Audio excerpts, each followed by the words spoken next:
With no respect for money, age, skill, or any other distinction, there are those who can end a fight with a single punch.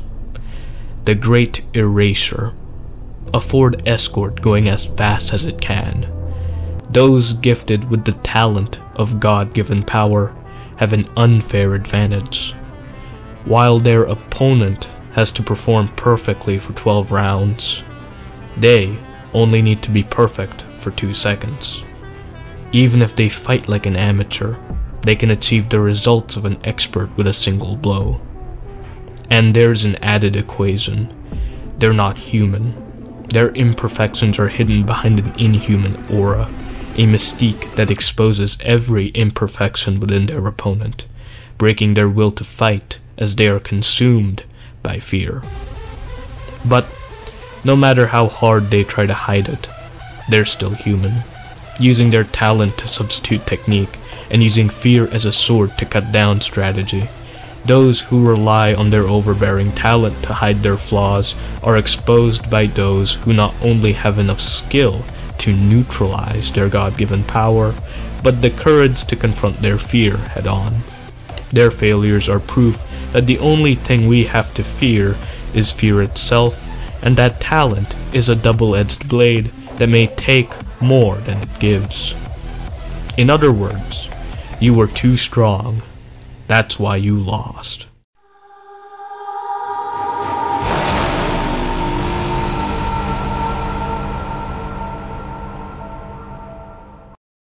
Wakatsuki Takeshi has been gifted the God-given power to knock out anyone with a single strike. Even when it comes to grappling, Waka has an unfair advantage because despite cultivating grappling technique that is less than first class, due to his gift, he can grapple at a top class level. In fact, Waka is so gifted that if you take it away, he might have never been a fighter. This sort of discussion has been done before, but here's the truth. Without Superman syndrome, Waka would be a very different fighter because every decision he has made has been defined by his talent. Waka learned full contact karate because its development of close-range infighting best complements his God-given power, and he would have never been able to execute the same tactics that he used against Julius and Muteba if it was not for his gift. With that being said, Waka is gifted, and nothing will change that. And because he is gifted, there's an added equation to his talent. Waka has the pure pressure of a man who is incredibly strong, an aura that inspires fear into the minds of his opponent, and a weapon that persuades those that are not already convinced. Such a mystique is the basis for one of his tactics, taking advantage of his opponent's fear toward the blast core to defeat them. Also, it helps Waka exploit an anomaly within his opponent. His aura puts the stopper on his opponent's attacks, inspiring enough caution to slow them down, not only making his opponents more vulnerable, but enabling Waka to break their will by making them doubt their abilities in the face of a larger-than-life monster. Despite having the technique and a strategy that would work against Waka, Oma failed to execute his tactics. Oma was in no condition to fight. Oma was also cautious of Waka's power, and despite learning to ignore the crowd, he pays attention to it.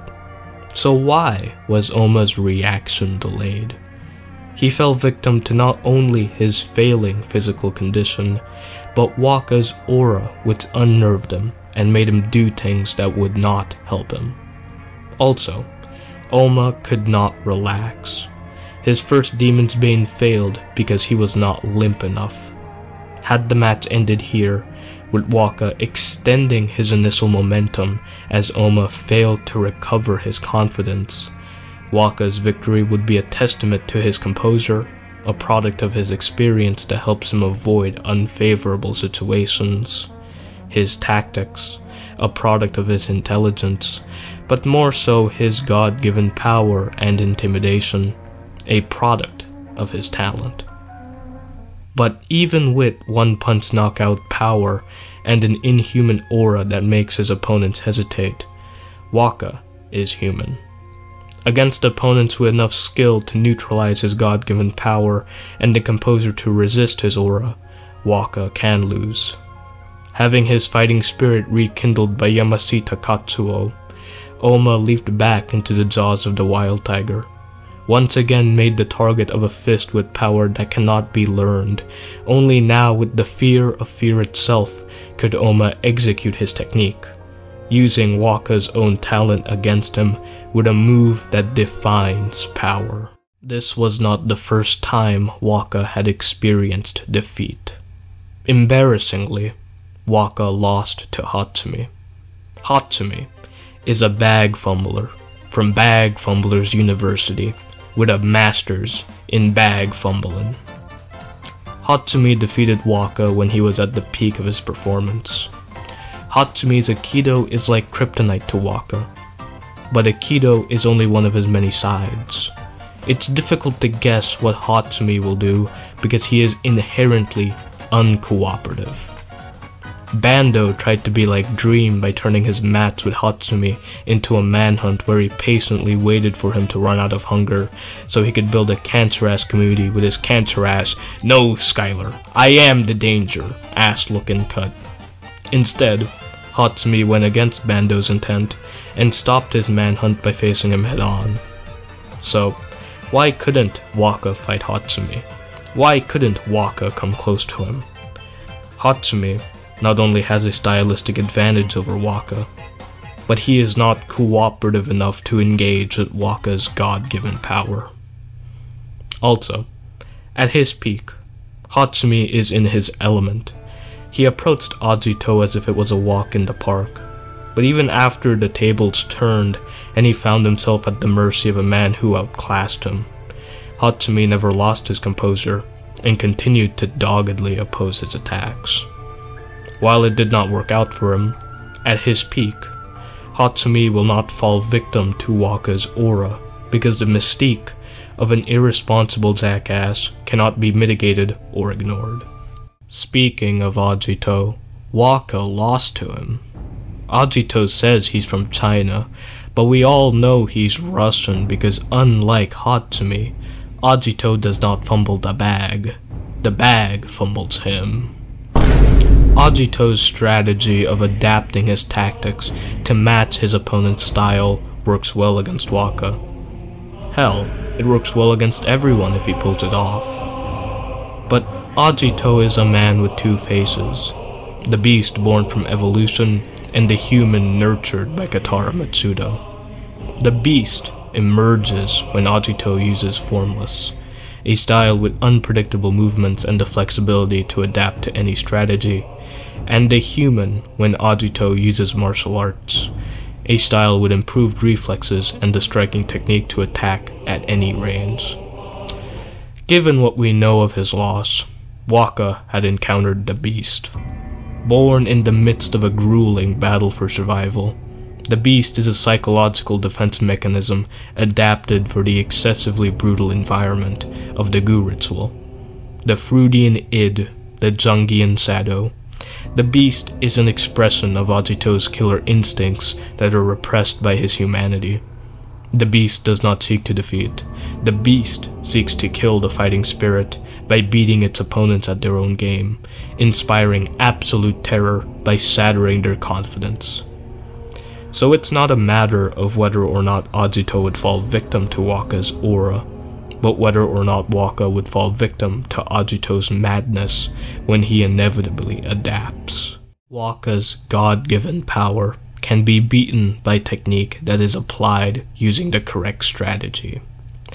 But the only way for Waka to overcome his opponent's strategy is through fear. Why did Oma fail to use the Nico style through hit-and-run tactics? Fear. Why did Muteba fail to use his lethal techniques by striking only when he had memorized his opponent's pattern? Also fear. So, what happens when his opponent is not held back by fear? We have seen him lose 3 times, but what you get is Fei versus Waka. Before unleashing Divine Demon, before unleashing the Nico style, hell, even before unleashing any modern martial arts, Fei used his Tai Chi through a counter. While it was not enough to convince the Kengan Association, Waka could not ignore Fei's tactics because unlike his other opponents who were overwhelmed by his aura, Fei could keep his nerves under control. So, when Fei unleashed the techniques of modern martial arts, he applied them using counters and outfighting tactics to give Waka a knockdown. But that does not compare to what Fei did when he unleashed the Nico style through hit-and-run tactics to beat Waka's god-given power, making it difficult for Waka to stay on even ground against him. Despite using different martial arts that varied in ability, all of Fei's tactics worked because not only were they effective, but Waka could not stop Fei from executing them because his opponent was not afraid of him. Instead of the fluke that Sandrovich wrote, where Waka convinced Fei to abandon the Nico style and to face him head-on with Divine Demon, had the match ended here, with Fei calmly imposing his tactics with the Nico style as Waka failed to break even, Fei's victory would be a testament to his technique, a product of his skill, his tactics, a product of his intelligence, but more so his composure, a product of his psychology. Waka's talent serves as both a blessing and a curse. With his god-given power, Waka can take control over a match with a single strike, and has an aura that can break his opponent's will to fight. But because of his god-given power, Waka has neglected his technique, and his ability to use his tactics depends on whether or not his opponents can overcome their fear. If Waka faces a fighter who not only has superior technique, but is composed enough to use it strategically, Waka is probably losing that fight. "You were too strong, that's why you lost," is a paradox about the dangers of power. Edward Wu was too strong, but his excessive strength made him arrogant and careless enough to leave his enemies standing because he overestimated his abilities. Waka is too strong, but he is not arrogant. Waka's pride stems from a belief in his physical prowess that has been tested, but one that has never truly been matched. So it's only fitting that this same belief in one's nature, potential, strength, or achievement is required to defeat him.